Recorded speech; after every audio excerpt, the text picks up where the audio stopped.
దేశంలోనే వృద్ధి రేటు ఒక్కసారిగా పెరిగిపోయిందంట ఆంధ్రప్రదేశ్లో. అంతేకాదు తలసరి ఆదాయం కూడా పెరుగుతోంది అనేది. ఇక్కడ పెద్ద డౌట్ ఏంటి అంటే, ఓకే, ఆంధ్రప్రదేశ్ నెంబర్ 2లో ఉండడం అనేది మంచిదే. అది కూడా బాబు గారి క్రెడిట్ అనే చెప్పుకుంటారు. ఒక పక్క సంపద సృష్టించాలి. సంపద సృష్టిస్తే గానీ డబ్బులిచ్చే పరిస్థితుల్లో లేవు.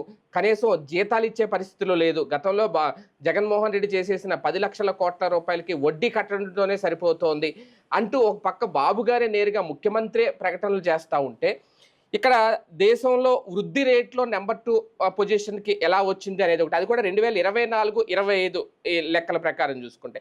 అలాగే తలసరి ఆదాయంలో కూడా పెరుగుదల కూడా కనిపిస్తోంది అని చెప్పడం. దీని వెనక ఏంటి, అసలు కథ ఏంటి? నిజంగా తలసరి ఆదాయం వృద్ధిలోనూ కూడా రాష్ట్రం పైకి వెళుతుందా? మిగిలిన స్థానాలతో పోలిస్తే మొదటి స్థానంలో తమిళనాడు ఉంది. మిగిలిన రాష్ట్రాలతో పోలిస్తే ఆంధ్రప్రదేశ్ 2వ స్థానంలో ఎలా వచ్చింది అనేది ఒక సగటి మానవుడు అనుమానం అయితే రేకెత్తిస్తుంది. ఇదే అంశం మీద చర్చించే ప్రయత్నం చేద్దాం. సార్, ముందు దీన్ని గర్వించాలా లేదంటే అనుమానించాలా?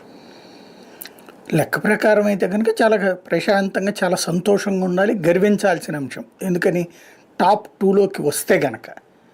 అయితే ఇప్పుడు వచ్చినటువంటి లిస్టు ఇది ఎట్లా ఉంటుందంటే, మనం కాలేజీలో పరీక్షలు రాసేటప్పుడు మార్కులన్నీ వేసిన తర్వాత అందరిది దిద్దిన తర్వాత ఎవరు ఫస్ట్ క్లాసు ఎవరు సెకండ్ క్లాస్ అనేది డిసైడ్ చేస్తారు. అలా కాకుండా ఓ 10 పేపర్లు దిద్దగానే మార్కులు అనౌన్స్ చేసేయకూడదు.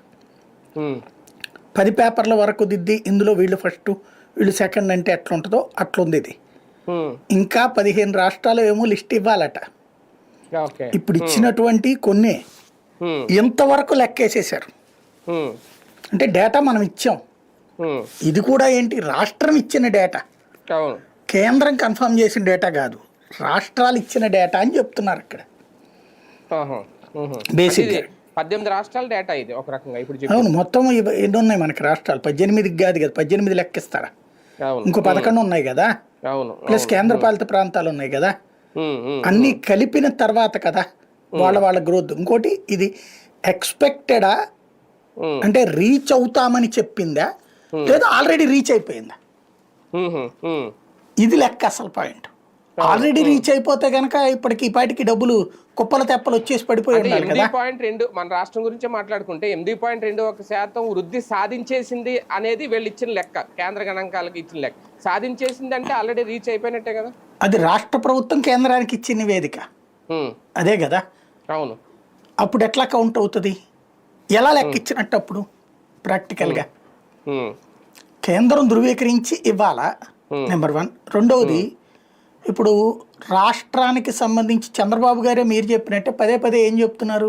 ఆర్థిక సంక్షోభంలో ఉంది, డబ్బులు కూడా లేవంటున్నారు. మరి ఇక్కడ వృద్ధి రేటు ఉందని ఎట్లా చెప్తున్నారు? ఏది నిజం? ఆయన చెప్పిన దాంట్లోనే కన్ఫ్యూజన్. అంటే వృద్ధి రేటు వేరు, వృద్ధి వేరు. అంటే ఇది ఎట్లా ఉంటుందంటే percentage of marks, original marks. అంటే ఇప్పుడు నాకు 30 మార్కులు వచ్చినాయి, రేపు 40 వస్తే వృద్ధి రేట్ అది. అంటే పాస్ మార్క్ దాటినట్టు. అంతే తప్పించి ఇది 100 వచ్చినట్టు కాదు లెక్క. ఇది ఇలా పెరుగుతోంది అన్నటువంటిది. ఈజీగా అర్థమయ్యే భాషలో చెప్పాలంటే, ఇప్పుడు 20 రూపాయలు ఉందండి, 30 రూపాయలకు పెరుగుతుంటే బాగా గ్రోత్ ఉన్నట్టు. కానీ 100 రూపాయల వాళ్ళతో కంపేర్ చేస్తే మనం అడుగునున్నట్టు. ఇక్కడ లెక్క అక్కడ తేడా కనబడుతోంది. ఇక్కడ బేసిక్ సమస్య ఏంటంటే, ఇది ఈ ప్రభుత్వం కేంద్రానికి ఈ నివేదిక ఇచ్చుంటే తప్పు, కేంద్రమే ధృవీకరించి ఇచ్చుంటే రైట్. అదేంటి అన్నది స్పష్టత రాల. బేసిక్ సమస్య ఎక్కడ వస్తుంది? జిఎస్టిపి దేంతో లెక్కేస్తారు అంటే, లేదా ఒక్కొక్క కాన్సెప్ట్ ఉండొచ్చు. వృద్ధి రేటుని ఏమన్నా కేంద్ర ప్రభుత్వం కొత్త పారామీటర్స్ పెట్టిందా? లైక్ అంటే మార్కులు మనకు కనుక హిందీ లేకుండా, ఇంగ్లీష్ లేకుండా, తెలుగు లేకుండా కౌంట్ వేస్తారు మీకు ఇంటర్మీడియట్లో ఈ మెయిన్ సబ్జెక్ట్స్ ఉంటాయి కదా, కామర్స్ వాళ్ళకి కామర్స్, ఎకనామిక్స్, వీటి మీదన అట్లాగా లెక్కలేస్తుంటారు. డిగ్రీలో వీటిలో, ఇంటర్మీడియట్లో అయితే అన్ని కలిపి లెక్కేస్తారు, డిగ్రీలోకి వచ్చేటప్పటికి ఇవి లెక్కేస్తారు. అట్లాగేమన్నా పారామీటర్స్ మార్చిందా? పారామీటర్స్లో మౌలిక వస్తువుల కల్పనకి ఎక్కువ ప్రాధాన్యం ఇచ్చి, మౌలిక వస్తువుల కల్పనకి మీరు ఖర్చు పెడుతుంటే దానికి 100కి 60 మార్కులు వేస్తాం ఇప్పుడు మీకు ఇంకా ఈజీగా అర్థమయ్యే భాషలో చెప్తా. ఆంధ్రప్రదేశ్, ఉమ్మడి ఆంధ్రప్రదేశ్లో టోటల్గా ఒక 12 కోట్ల కేబుల్ కనెక్షన్స్ ఉన్నాయి అనుకుందామండి. లేదు ఒక 10 కోట్ల కేబుల్ కనెక్షన్స్ ఉన్నాయి అనుకుందాం. రేటింగ్ ఎలా లెక్కేస్తారు అంటే హైదరాబాద్కి 65% మార్కులు వేస్తారు. అంటే హైదరాబాదులో ఉన్నది మొత్తం కలిపితే 1 కోటి అనుకుంటే ఆ 1 కోటి మంది చూసేదానికి 65 మార్కులు వేస్తారు. విశాఖపట్నానికి 25 మార్కులు వేస్తారు. విజయవాడకి 15 మార్కులు వేస్తారు. అంటే ఈ 4-5 నగరాల్లో చూసేదే కౌంటబుల్ అక్కడ దానికి. మిగతా జనాలందరూ చూసేది కౌంటబుల్ కాదు. దాని ఆధారంగా ఇచ్చే రేటింగే ఇక్కడ కౌంట్ అవుతుంటుంది. అంటే ఇచ్చే సంస్థ అదే కొలమానంగా తీసుకుంది. అట్లాగా ఇక్కడ ఏమైనా కొలమానం ఏదన్నా పెట్టారా? కొలమానంలో మౌలిక వస్తువుల కల్పన అయితే ఖచ్చితంగా ఆంధ్ర నెంబర్ 1 ఉంది, గ్రోత్ రేట్ ఉంది. ఎందుకని ఏకదం గతంలో జగన్ హయాంలో 18,000 కోట్లు 19,000 కోట్లు ఖర్చు పెడితే మౌలిక వస్తువుల కల్పనకి ఏడాదికి, ఇప్పుడు ఏకదం దగ్గరగా 1,00,000 కోట్ల రూపాయల దాకా ఖర్చు పెడుతున్నారు కదా అమరావతికి కానీ ఈ ఇతర ఇన్ఫ్రాస్ట్రక్చర్కి. కానీ డబ్బులు ఎక్కడి నుంచి వస్తున్నాయి? అది సెకండరీ. నేను అనేది గ్రోత్ రేటుకి మార్కులు ఇది కౌంట్ అయితే దీనికి 60% మార్కులు ఇచ్చారనుకోండి, దెన్ గ్రోత్ ఉన్నట్టే ఆటోమేటిక్గా గ్రోత్ ఉన్నట్టే. ఇక్కడ అప్పు ఇవన్నీ సెకండరీ తీసేద్దాం. ఫస్ట్ వాడు చూసేది ఏంటి, ఏ పారామీటర్స్ కింద మార్కులు వేశారు. అంటే మన సంపాదన, మన రెవెన్యూ, దీన్ని బట్టి గ్రోత్ ఉండదా? అదే నేను అంటోంది. వాడు అసలు ఏం లెక్క కట్టాడు అనేది చెప్పట్లేదు కదా ఇక్కడ. అమరావతి ఇవన్నీ కూడా కేంద్రం ఇస్తున్న నిధులు, ఇవన్నీ కూడా ఒక రకంగా దాన్ని చూసే గ్రోత్ అనుకుంటే చెయ్యడం గ్రోత్. ఇక్కడ ఖర్చు పెట్టడం గ్రోత్ ఎక్కడి నుంచి వచ్చింది అన్నది కాదు. ఇప్పుడు తమిళనాడు అప్పులు చేస్తుంది, మన బ్యాంకులు మన ప్రభుత్వం అప్పులు చేస్తుంది 1,50,000 కోట్ల దాకా. దాన్ని వేరు, ఇక్కడ డెవలప్మెంట్ చేయడం వేరు. డెవలప్మెంట్ పరంగా చూస్తే తమిళనాడు కంటే ఎక్కువ ఇన్ఫ్రాస్ట్రక్చర్ మనం పెడుతున్నాం. అదే సందర్భంలో మహారాష్ట్ర కంటే ఎక్కువ ఇన్ఫ్రాస్ట్రక్చర్ మనం పెడుతున్నాం. ఎందుకని అమరావతి కన్స్ట్రక్షన్, దీనికోసం inner ring road, outer ring road ఇవన్నీ కలిపితే. కాబట్టి దానికే ఉంటుంది దగ్గరగా. అందువలన ఆ కాన్సెప్ట్ మీద ఏమన్నా చెప్తుంటే ఇది కరెక్ట్. గ్రోత్ రేటు, దాని అనుబంధంగా పరిశ్రమలు వస్తాయి, దాని అనుబంధంగా డెవలప్మెంట్ ఉంటుంది, అంటే సర్వీస్ సెక్టార్ వస్తుంది. కాబట్టి ఆ రూట్లో అయితే కనుక గ్రోత్ రేట్ ఉన్నట్టు. ఒరిజినల్ లెక్క అయితే ఏం లెక్కేస్తాం, మన జీవితం మీ జీవితం అయినా నా జీవితం అయినా బాగు అన్నటువంటిది. మనకు వచ్చే ఆదాయం, మన కుటుంబపు ఆదాయం.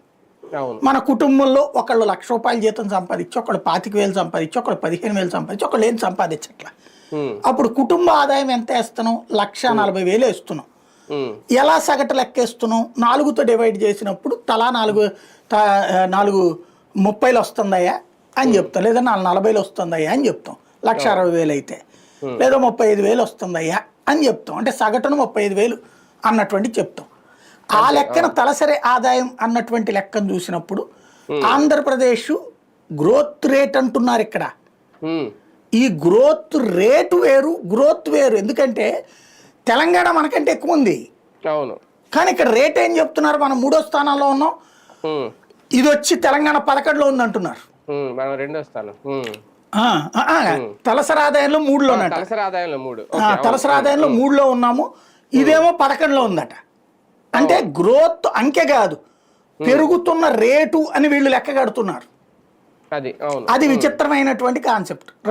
మూడోది వచ్చేటప్పటికి ఈ టోటల్ ఇన్కమ్ పరంగా జిఎస్టి అనేది సాధారణంగా జిఎస్టిపి కీలకం. జిఎస్టి అంటే ఆదాయం, అదే సందర్భంలో వ్యయం, ఈ మొత్తాన్ని కలిపితేనే కదా జిఎస్టిపి. ఇందులో వ్యయం ఎక్కువ ఉంది, ఇక్కడ ఆదాయం తక్కువ ఉంది. ఈ వ్యయం అప్పులా సొప్పులా పక్కన పెట్టండి, దాన్ని కలిపి లెక్క కట్టేశారు ఇక్కడ. అదే కదా. ఇందులో ఏమైంది, జిఎస్టిలో మనం మైనస్లో ఉన్నాం. ఇక్కడ ఏదో రియల్ ఎస్టేట్ గ్రోత్ 11% అని రాశారు. రియల్ ఎస్టేట్ గ్రోత్ -800 crores మొన్న లెక్క చూపెట్టినటువంటిది. మరి ఏది కరెక్టు? లేదా వాళ్ళకి ఏమన్నా ఫిగర్స్ వేరేగా ఇచ్చామా మనం?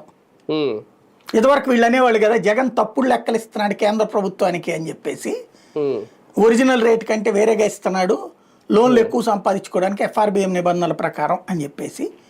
అట్లాగే ఏమన్నా చేస్తున్నారా? అంటే ఇప్పుడు కూడా అదే ఏమన్నా చేస్తున్నారంటారా? అది వీళ్ళు చేస్తున్నారా అతని దగ్గర నుంచి చూసి, ఉమ్, లేదా వీళ్ళే బిగిన్ చేశారా, ఉమ్, ఇది తేలాల్సిన అంశం. పైగా వీళ్ళన్నది తలసరి ఆదాయం గత ఏడాది కంటే 11.8%, 8-9% పెరిగింది అనేది కూడా, వృద్ధి చెందింది అనేది కూడా గత ఏడాది కంటే. అంటే టోటల్ అమౌంట్ తక్కువ ఉంది. ఈ ఏడాదిలో అంత ఏం సాధించారు అనేది కూడా ఒకటి ఒకటే మరి అంత అంటే ఇక్కడ సమస్య ఏంటంటే మేబీ ఇప్పుడు వీళ్ళు చెప్పినట్టుగా ఓ 1,00,000 కోట్ల రూపాయలు ఈ ధనవంతులకి వెళ్ళినాయి అనుకోండి, అంటే పారిశ్రామికవేత్తలకి. ఇప్పుడు మనకి ఎట్లా ఉంటుందంటే, నేను ఇందాక చెప్పినట్టు తలసరి ఆదాయం ఎట్లా కౌంట్ చేస్తారు, ఒక ఇంట్లో ఒకళ్ళు 2 లక్షలు సంపాదిస్తున్నారండి, మిగతా వాళ్ళు ఏం సంపాదించట్లా, కానీ తలసరి ఆదాయం 50,000. అట్లాగే ఇప్పుడు రాష్ట్రంలో తలసరి ఆదాయం లెక్కన గ్రోత్లోకి చూసుకుంటే వీళ్ళు తలసరి ఆదాయం పెరగడం అంటే, ఇప్పుడు ఈ వీళ్ళకి డబ్బులు వచ్చినాయి కదా కాంట్రాక్టర్లకి, లేకపోతే గనక ఈ మన దాన్ని ఏమంటారు అమరావతి కన్స్ట్రక్షన్ చేస్తున్నటువంటి వాళ్ళకి డబ్బులు వచ్చినాయి కదా, ఆ వచ్చిన డబ్బులు లేనటువంటి పేదల్ని కలిపి డివైడెడ్ బై చేసినట్టున్నారు. అప్పుడు లెక్క అలా కనబడుతుంది కదా. ఇప్పుడు అంబానీ 1000 కోట్లకి సాయి సంపాదించుకునేటటువంటి 1,00,000 రూపాయలని కలిపినే లెక్కేస్తారు అక్కడ తలసరి ఆదాయం.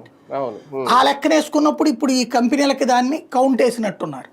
దానివల్ల తలసరి ఆదాయం ఆ రూట్లో కనిపించి ఉండొచ్చు గ్రోత్ అనేది.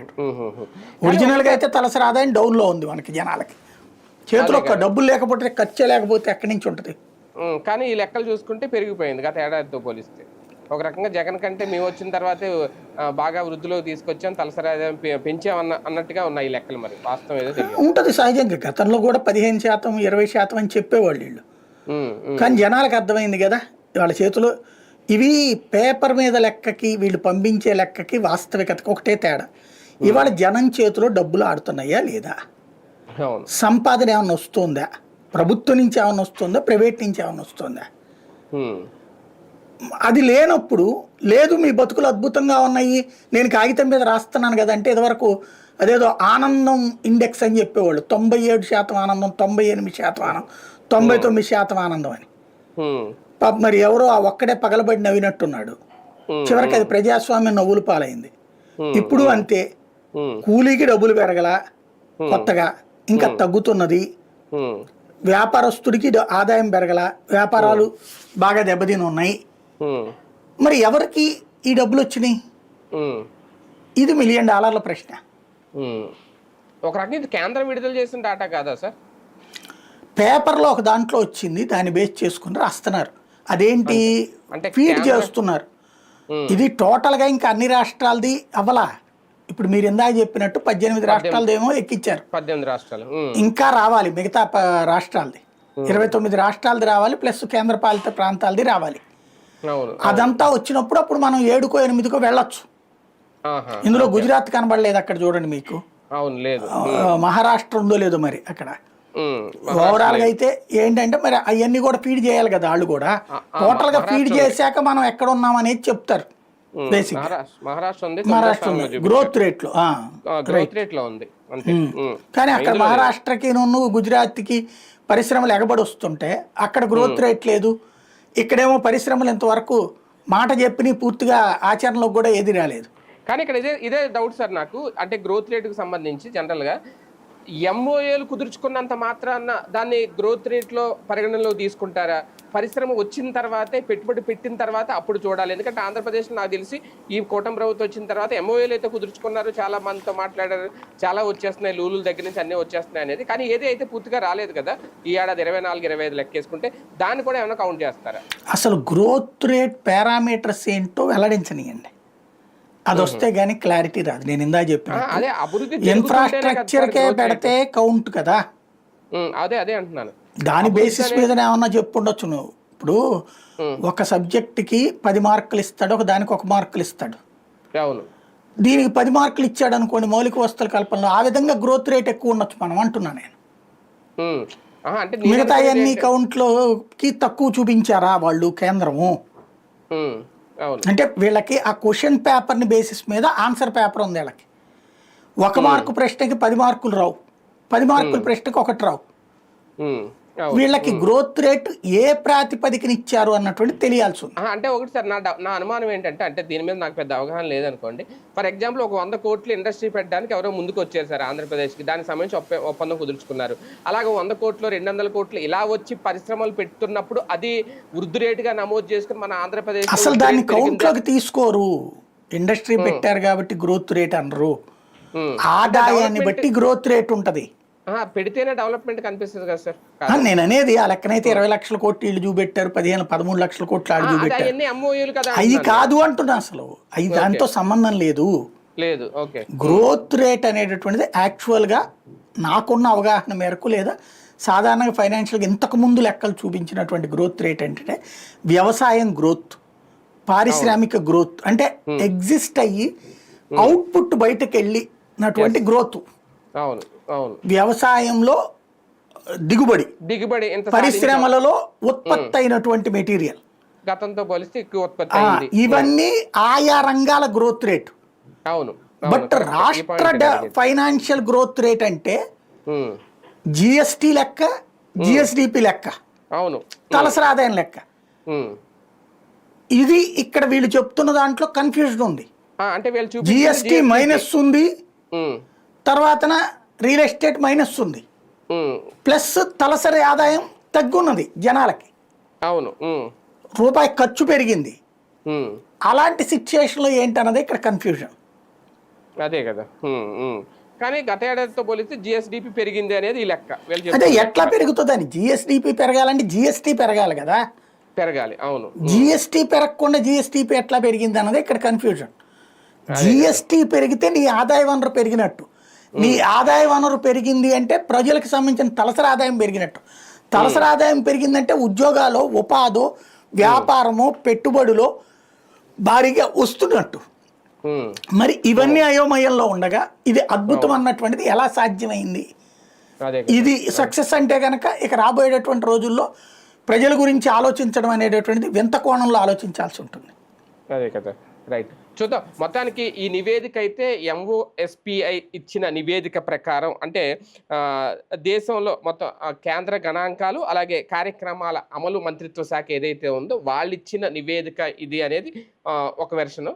నిజంగా ఇదే కనుక కరెక్ట్ అయితే ఆంధ్రప్రదేశ్ ఈ 18 రాష్ట్రాల్లో 2వ స్థానంలో ఉంది వృద్ధి రేట్లో అనేది. అలాగే తలసరి ఆదాయం కూడా బాగా పెరిగింది అనేది. మరి అది ప్రాక్టికల్ రియాలిటీకి దగ్గరగా ఉందా, ప్రాక్టికల్గా అది కరెక్టేరా అనేది కూడా ఒక క్లారిటీ వస్తే బెటర్ ఏమో చూద్దాం.